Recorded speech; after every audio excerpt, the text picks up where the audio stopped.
पर भीख मांगना ब्राह्मण का धर्म नहीं है। भीख मांगने से ब्राह्मण की ब्राह्मणता नष्ट हो जाती है। पत्नी ने सुदामा को द्वारिका भेजा और वहां भी सुदामा का भाव यही था कि अयम ही परमो लाभो उत्तम श्लोक दर्शनम। जीवन का ये परम लाभ है कि उत्तम श्लोक भगवान का दर्शन हो जाना। और भगवान ने 2 मुट्ठी में इसको दोनों लोकों का साम्राज्य जैसा सुख दे दिया। तीसरी मुट्ठी खाने वाले थे कि रुक्मिणी ने हाथ पकड़ लिया, मुझे भी वहीं भेजना है क्या दिया क्या नहीं दिया ये सुदामा को भी नहीं मालूम।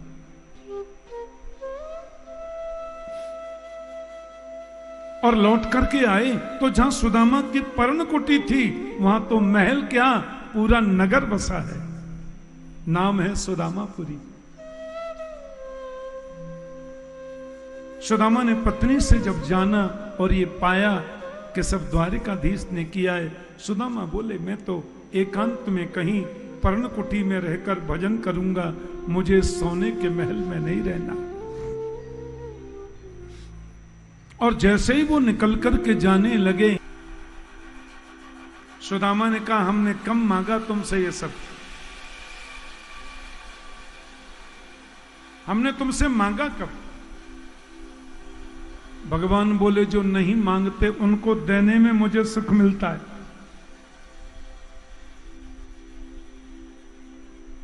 जो मिला है वह हमेशा पास रह सकता नहीं, कब बिछुड़ जाए ये कोई राज कह सकता नहीं।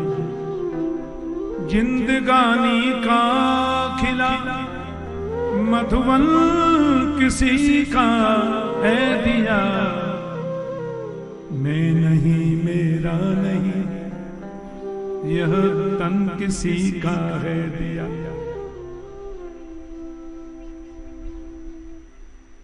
कि विपदो नैव विपदः संपदो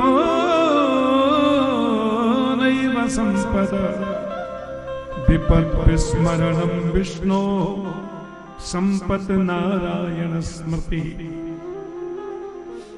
वास्तव में विपत्ति को विपत्ति नहीं कहते, संपत्ति को संपत्ति भी नहीं कहते।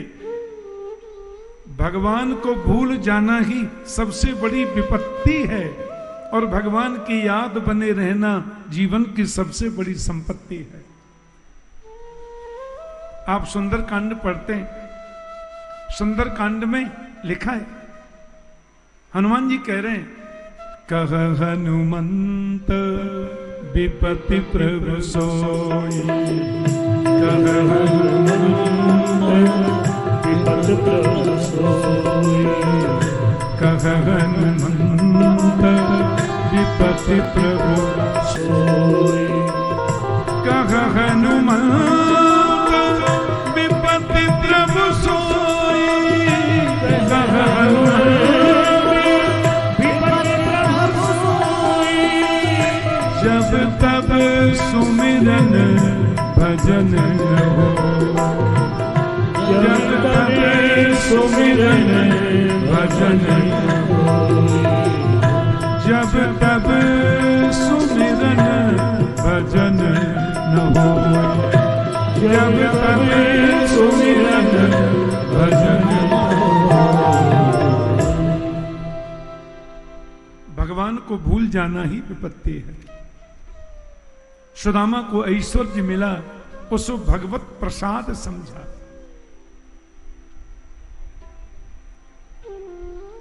सूर्य ग्रहण के अवसर पर वसुदेव जी महाराज ने संतों की महापुरुषों की सन्निधि में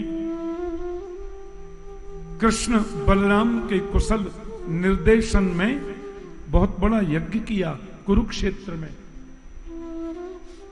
और उसी यज्ञ में ब्रजवासी भी आए, हस्तिनापुर से पांडव भी आए, माता कुंती सहित सब कृष्ण से मिले, दर्शन प्राप्त किया भगवान का।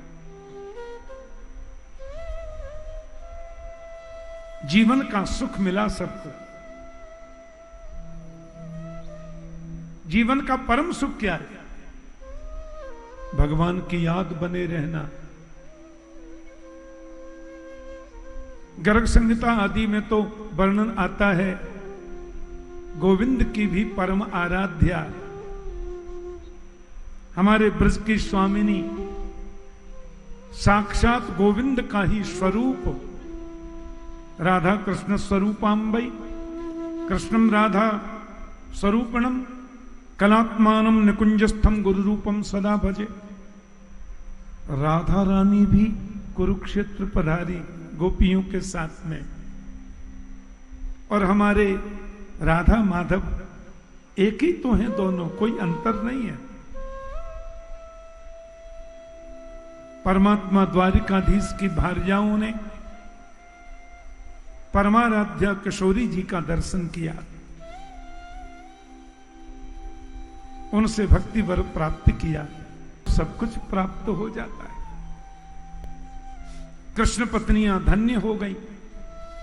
नंदो गोपाश्च गोप्यश्च गोविंद चरणं मुझे मनः क्षिप्तं पुनर्धर्तो मनीषा मथुरां यजो।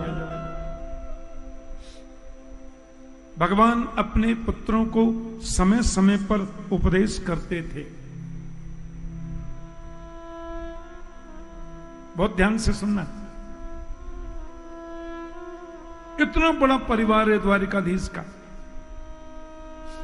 बच्चों से कहते थे बेटा किसी विद्वान का, ब्राह्मण संत का अपमान कभी मत करना। क्यों? क्योंकि वे त्रिकालदर्शी होते हैं, वे त्रिकालज्ञ होते हैं। बेटा संत ब्राह्मणों का अपमान करने वाला मेरा अपना पुत्र भी है, तो भगवान होकर भी मैं उसकी सुरक्षा नहीं कर सकता। मेरा स्वभाव है। बार बार कृष्ण उपदेश करते थे। आज पिंडार क्षेत्र में विश्वामित्र, असित, कण्व, दुर्वासा, भृगु, अंगिरा, कश्यप, वामदेव, अत्रि, वशिष्ठ और नारद ये संत बैठे थे। भगवान की एक पत्नी का नाम है जाम्बवती, उनके बेटा है सांब। इन सब बच्चों ने, यदुवंशियों ने मिलकर सांब को जनानी साड़ी पहनाई, कपड़े का पोटला पेट पर बांध दिया और महात्माओं के सामने जाके खड़ा कर दिया। और बेचारे संतों को क्या मालूम, संत बोले होते हैं। पूछ लिया, बच्चा ये नई बहू कहां से आई है? बच्चे बोले अब पता चलेगा। पिताजी रोज कहते हैं संत बड़े त्रिकालदर्शी होते हैं, अभी पता चलती है। हाथ जोड़कर व्यंग में हंसते हुए बोले कि प्रश्नुम विलज्जति साक्षात् प्रवृता मोघ दर्शना प्रशोष्यन्ति पुत्र कामा किंचित संजनेष्यति। ये नई बहू है, चाहती तो पुत्र है, गर्भवती भी है। महाराज आप लोग जरा बताइए, इसको बेटा होगा कि बेटी? आप तो त्रिकालदर्शी हैं। संत बोले अरे दुष्टो, कृष्ण के बेटे के पेट पर कपड़े का पोटला बांधकर हमारी मजाक उड़ाते हो। शाप देते हैं हम, इसके गर्भ से लोहे का ऐसा मूसल पैदा होगा जो तुम्हारे खानदान को खत्म कर देगा। दूना में पानी डाल के चिमटा उखाड़ के संत उठकर चले गए।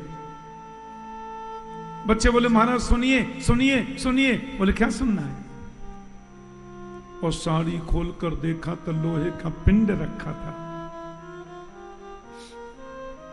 लोहे का पिंड। भगवान के ज्येष्ठ पुत्र ने कहा पिताजी बार बार मना करते थे, नहीं माना, भोगो। इन सब यदुवंशियों ने मिल करके उस लौह पिंड को पीसा और उसके चूरा को समुद्र में फेंक दिया। महात्मा कहते ही रहते हैं कुछ नहीं होगा, पर भाई जी संतों का वचन तो अमोघ होता है, कभी टल नहीं सकता। संतों के वचन की सत्यता के लिए तो परमात्मा अपने संविधान में भी परिवर्तन ला सकते हैं, पर संतों के वचन को नहीं टाल सकते।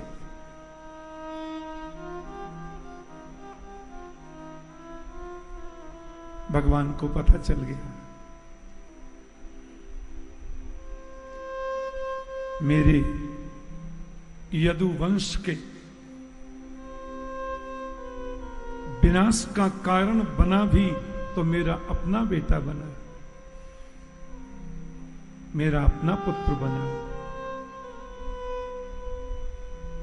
गोविंद की इच्छा। नारद जी आए वसुदेव जी के पास में और नारद ने उनको नवयोगेश्वर संवाद बताया वसुदेव जी के संदेह को दूर करने के लिए।